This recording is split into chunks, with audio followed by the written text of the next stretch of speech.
दोस्तों इस महीने हमारे इंडियन करेंसी ने अपना ऑल टाइम लो हिट किया और इससे पूरे इंडियन मार्केट में तहलका मच गया है और इसका सबसे बड़ा कारण बताया जा रहा था डोनाल्ड ट्रंप को। Over the last few days, one headline has been seen nearly every day. Rupee falls to new lows. The Indian rupee slumped to an all-time low. All-time lower. What you're seeing at the bottom of your screen, and that is the rupee. Trump was trying to target the BRICS bloc of nations, that's Brazil, Russia, India, China and South Africa, including India definitely. Donald Trump's victory in the US presidential elections pressured Asian currencies over the weekend and also triggered outflows from the Indian stock market. दोस्तों पिछले 5 सालों में यानी साल 2020 से 2025 तक हमारा Indian rupee dollar के मुकाबले 17% यानी 17% गिर चुका है। अब देखने में तो ये सिर्फ एक नंबर लगता है, लेकिन बिजनेस और इकोनॉमिक एंगल से देखा जाए तो आपको ये जानकर बहुत ही ज्यादा हैरानी होगी कि जब भी इंडियन रुपी की वैल्यू कम होती है तो इसका सीधा असर आपकी सेविंग्स पर पड़ता है। जैसे भारत अपना 80% से ज्यादा फ्यूल इंपोर्ट करता है, किसी दूसरे देश से खरीदता है, तो अगर हमारी करेंसी यानी रुपी 70 रुपए से गिरकर 86 रुपए पर चली जाती है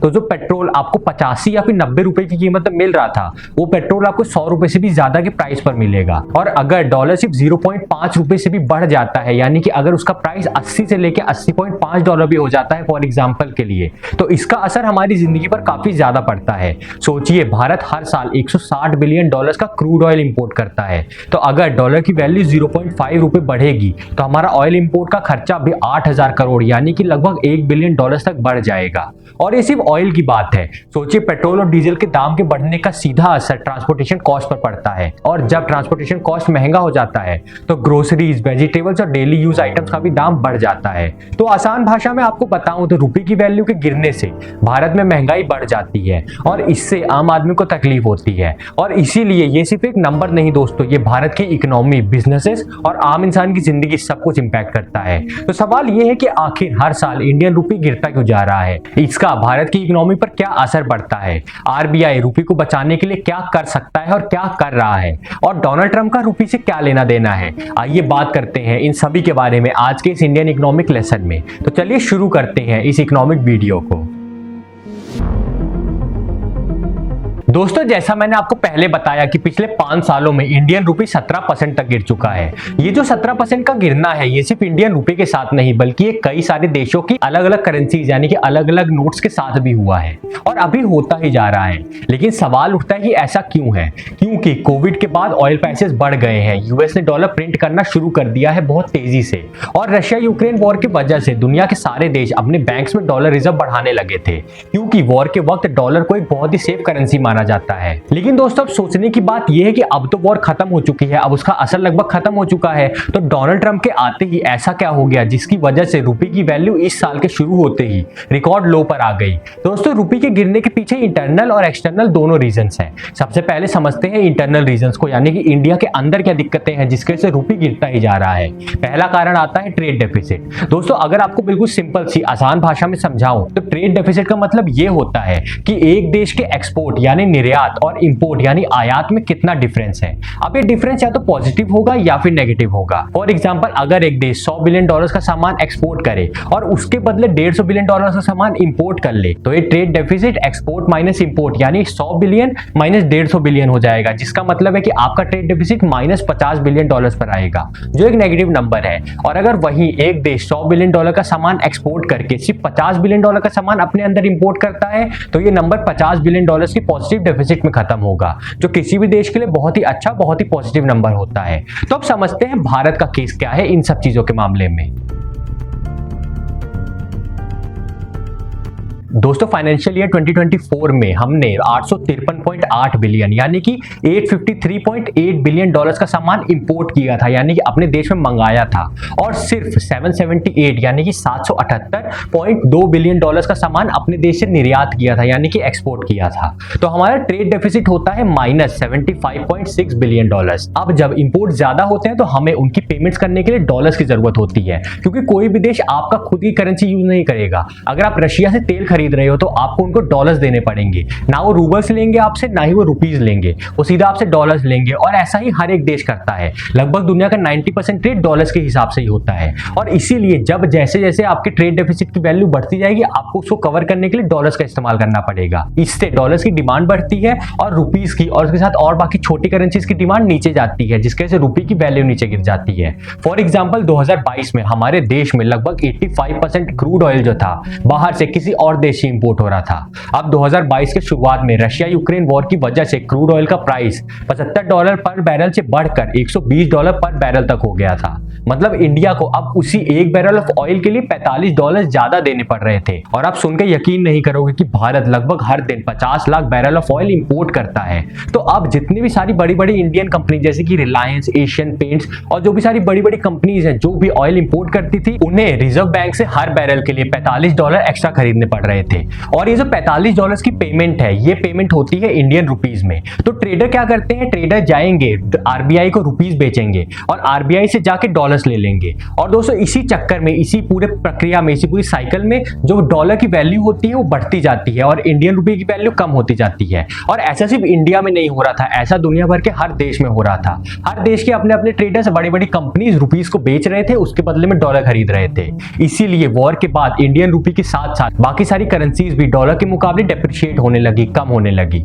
और जिस तरह आलू टमाटर के भाव बढ़ती डिमांड के साथ बढ़ते हैं, इसी तरह जब लोग यूएस डॉलर को खरीदने के लिए लाइन में लगते हैं, यानी कि लाइन में लगते हैं, वो सामने बोलते हैं कि मुझे डॉलर चाहिए, तो डॉलर का दाम भी बढ़ता जाता है। तो 5 साल पहले जो डॉलर आपको 70 से 72 में मिल रहा था, वो थोड़ा थोड़ा बढ़ के 72 हुआ, 73 हुआ, 80 हुआ। और अब ऐसा करते करते 5 साल बाद आज उसी डॉलर की कीमत $86 पर डॉलर तक पहुंच गई है, जो कि अपने आप में एक बहुत ही एक्सपोनेंशियल राइज है। इसी तरह जब भी इंपोर्ट बढ़ते हैं, चाहे वो ऑयल की इंपोर्ट हो या फिर गोल्ड की इंपोर्ट हो, उसके वजह से डॉलर की डिमांड के साथ साथ उसकी कीमत भी बढ़ती जाती है। और जैसे जैसे हमारा ट्रेड डेफिसिट बढ़ेगा, वैसे वैसे डॉलर की वैल्यू बढ़ती जाएगी और रुपये की वैल्यू कम होती जाएगी, रुपये की कीमत कम होती जाएगी। लेकिन दोस्तों अब मजे की बात यह है कि अगर आप इस चार्ट में देखोगे तो हमारे एक्सपोर्ट पिछले साल के मुकाबले काफी ज्यादा बढ़ गए हैं और हमारा ट्रेड डेफिसिट जो 2023 में $121.5 बिलियन से गिरकर अब 2024 के साल में सिर्फ $75.6 बिलियन का हो गया है। इसका मतलब यह है कि हमारा ट्रेड डेफिसिट कम हुआ है। तो सिर्फ ट्रेड डेफिसिट के लॉजिक से देखें, जैसे मैंने आपको पहले बताया था,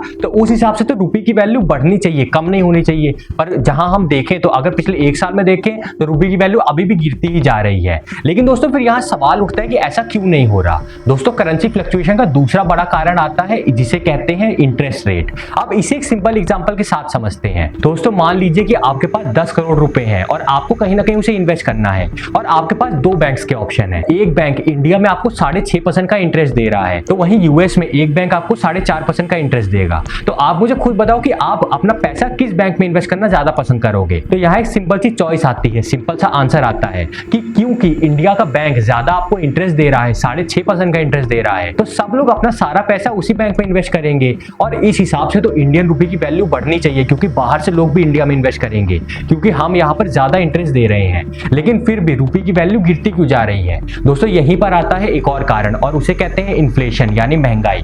अगर उसी एग्जांपल को कंटिन्यू करें तो मान लो एक इन्वेस्टर वही 10 करोड़ रुपए इंडिया के बैंक में 6.5% के इंटरेस्ट पर इन्वेस्ट करता है। तो अगर आप उस 10 करोड़ पर रिटर्न देखोगे तो 6.5% के हिसाब से उस इन्वेस्टर को साल के एंड में, साल के खत्म होने पर 10.65 करोड़ रुपए मिलेंगे, यानी कि 10.65 करोड़ रुपए मिलेंगे, जो कि इसका प्रॉफिट के हिसाब से देखें तो इसको उसी 10 करोड़ पे एक साल के अंदर 65 लाख रुपए का प्रॉफिट हो गया। लेकिन यहीं पर दोस्तों आती है इन्फ्लेशन यानी कि महंगाई।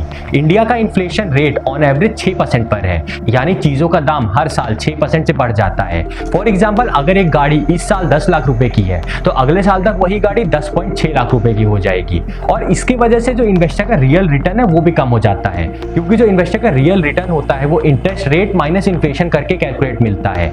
जैसे इस केस में 6.5% का इंटरेस्ट माइनस 6% की इन्फ्लेशन इक्वल टू 0.5% का इंटरेस्ट। और दोस्तों यहीं पर जो इन्वेस्टर को पहले 65 लाख रुपए का प्रॉफिट हो रहा था, एक बार इन्फ्लेशन को फैक्टर इन करने के बाद उसका ये प्रॉफिट 65 लाख से कम होके सिर्फ 5 लाख पे आ जाता है। और दोस्तों यही कारण है कि बहुत सारे लोग इंडिया में जल्दी पैसा इन्वेस्ट नहीं करते। आप समझते हैं यूएस का केस। मान लो आप यूएस मार्केट में डालते हो $1.2 मिलियन, जो कि यहाँ के हिसाब से लगभग 10 करोड़ रुपए होते हैं। अब इसमें बैंक आपको 4.5% का इंटरेस्ट दे रहा है, लेकिन वहां पर इन्फ्लेशन सिर्फ 2% पे रहती है। तो आपका रियल रिटर्न हो जाएगा 2.5%, क्योंकि 4.5% का आपका इंटरेस्ट मिल रहा है, 2% की की इन्फ्लेशन, तो आपको 2.5% का इंटरेस्ट रियल में मिल रहा है। और अगर आपको 2.5% का रियल रिटर्न मिलेगा तो आपके अकाउंट में 25 लाख रुपए ऐड हो जाएंगे। और दोस्तों अब ये जो नंबर है ये इंडिया के मुकाबले 5 गुना ज्यादा है।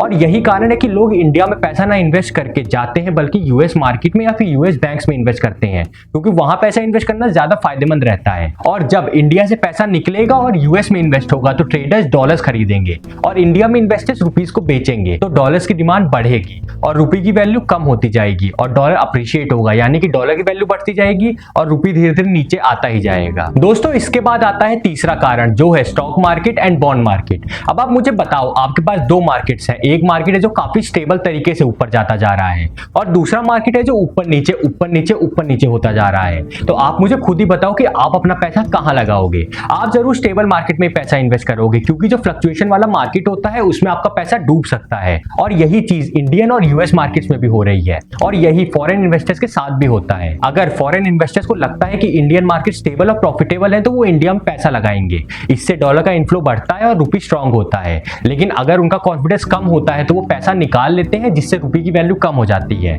अब इंडिया की बात करें तो 2024 में इंडियन स्टॉक मार्केट्स काफी ज्यादा वॉलेटाइल रहे हैं, यानी बहुत ज्यादा ऊपर नीचे होते आए हैं। जरा इस चार्ट को देखिए, ये चार्ट क्लियरली दिखाता है कि हमारे मार्केट्स काफी ऊपर नीचे होते आए हैं, एक जगह पे कंसोलिडेट नहीं कर पाते, जिसकी वजह से इन्वेस्टर्स को कॉन्फिडेंस नहीं आता। अब इससे कंपेयर कीजिए S&P 500 के चार्ट से। यहां आप देखोगे कि पिछले 1 साल में यूएस मार्केट एक स्टेडी और प्रेडिक्टेबल ग्रोथ में ग्रो किया है। भले उसकी ग्रोथ रेट इंडिया से कम रही हो, लेकिन उसे फ्लक्चुएशन बहुत कम आए हैं, जिसकी वजह से वो एक ही स्टडी पैटर्न में ऊपर जाता आया है। और ये चार्ट्स आपको दिखाते हैं कि यूएस मार्केट्स इन्वेस्टर्स के लिए ज्यादा रिलायबल और सेफ माने जाते हैं और इस वजह से ग्लोबल इन्वेस्टर्स अपना सारा पैसा यूएस में ज्यादा और इंडिया में कम इन्वेस्ट कर रहे हैं। और इस चार्ट को देखिए, पिछले 1 साल में फॉरेन इंस्टीट्यूशनल इन्वेस्टर्स, यानी कि जो बड़े बड़े फॉरेन इन्वेस्टर्स होते हैं जो इंडियन स्टॉक मार्केट में हजारों करोड़ों रुपए लगाते हैं, वो हमारे स्टॉक मार्केट और बॉन्ड मार्केट से पैसा निकालते जा रहे हैं, विड्रॉ करते जा रहे हैं। और जब फॉरेन इंस्टीट्यूशनल इन्वेस्टर्स अपना पैसा निकाल लेते हैं तो वो रुपये को डॉलर में कन्वर्ट करते हैं और इस वजह से डॉलर की डिमांड बढ़ती जाती है और इससे रुपये और भी ज्यादा वीक हो जाता है। और ये है दोस्तों तीसरा कारण। अगर आपको ये समझ आ गया तो अब हम बात करते हैं कि रुपये के गिरने का एक और बहुत बड़ा कारण, जो कि बहुत बहुत बहुत बड़ा कारण है। और ये कारण ना ही कोई मार्केट फोर्स है और ना ही कोई ऑयल प्राइसेस का खेल, ये सब सिर्फ एक इंसान की वजह से हो रहा है। एक इंसान जो अपने एक डिसीजन से पूरी दुनिया के मार्केट्स में तहलका मचा रहा है। इस इंसान का नाम है Donald Trump. The golden age of America begins right now. Since Donald Trump is now the next president and it's expected a lot of his policies will boost the dollar. I was saved by God to make America great again. Donald Trump has warned BRICS nations against creating an alternative to the dollar. The rest of the currencies in the world will depreciate. The dollar has been appreciating against the yen, the euro, and the yuan. Indian rupee dropped past 86 per US dollar. Several other Asian currencies also weakened as the dollar index surged. दोस्तों क्या आपको पता है make America great again का मतलब क्या है? ये डोनाल्ड ट्रंप का सबसे बड़ा मुद्दा है, जिसमें वो अमेरिकन मार्केट्स में ज्यादा इन्वेस्टमेंट्स लाना चाहते हैं, अमेरिकन सिटीजन्स के लिए ज्यादा जॉब्स क्रिएट करना चाहते हैं, इनकम टैक्स कम करना चाहते हैं और ज्यादा बिजनेस को अमेरिका में सेटअप होने के लिए टैक्स ब्रेक्स देना चाहते हैं। और इस वजह से दुनिया भर का सारा पैसा अमेरिकन मार्केट में, अमेरिकन इकोनॉमी में इन्वेस्ट होता जा रहा है और बाकी करेंसीज वीक होती जा रही हैं और यही असर रुपये पर भी पड़ रहा है, हमारे इंडियन रुपये पर भी पड़ रहा है। इसके साथ साथ यूएस इकोनॉमी ने पिछले कुछ सालों में बाकी कंट्रीज के मुकाबले काफी स्ट्रॉन्ग रिकवरी दिखाई है। जरा इस चार्ट को देखिए, ये जो ब्लू लाइन आप देख रहे हैं, ये ब्लू लाइन आपको दिखाती है रियल प्राइवेट कंजम्पशन, यानी कि एक नॉर्मल आदमी ऑन एवरेज कितना ज्यादा कंज्यूम कर रहा है किसी भी चीज को, जो कि मीडियन यानी कि एवरेज कंजम्पशन के ऊपर काफी ज्यादा है। यानी अमेरिकन पब्लिक ज्यादा गुड्स कंज्यूम करती जा रही है और क्योंकि अमेरिका पूरी दुनिया के लगभग 25% गुड्स को कंज्यूम करता है, चाहे वो सर्विस हो या फिर कोई बनी बनाई चीज, तो दुनिया भर के सारे इन्वेस्टर्स और एंटरप्रेन्योर्स अमेरिका में ही अपना पैसा इन्वेस्ट कर रहे हैं। अगर आपको ये बात क्लियर हो गई तो अब बात करते हैं कि आरबीआई इस प्रॉब्लम को सॉल्व क्यों नहीं कर रहा या फिर क्या पता कर ही ना पा रहा हो। दोस्तों लोगों को ये लगता है कि आरबीआई रुपये को गिरने से बचा सकता है, लेकिन वो जानबूझ के बचा नहीं रहा है। दोस्तों अगर आपको भी ये लगता है तो हो सकता है आप कहीं ना कहीं सच हो, क्योंकि इसका जवाब बहुत ज्यादा स्ट्रेट फॉरवर्ड है। आरबीआई इसे रोक तो सकता है लेकिन कभी भी रोकेगा नहीं। क्यों? क्योंकि अगर आरबीआई आरबीआई इंटरेस्ट रेट बढ़ा देता है तो भारत में लोगों को काफी ज्यादा दिक्कत होगी, भारत में लोन के इंटरेस्ट बढ़ जाएंगे और इससे बिजनेसेस को तकलीफ होगी और आपका जो होम लोन है या फिर आपका कार लोन है उसका भी प्राइस काफी ज्यादा बढ़ जाएगा और इसी के साथ साथ बिजनेसेस और आम आदमी को काफी ज्यादा दिक्कतें होती थी। तो दोस्तों इसीलिए डॉलर की वैल्यू को कम करने के लिए आरबीआई कभी भी ऐसी चीज नहीं करेगा।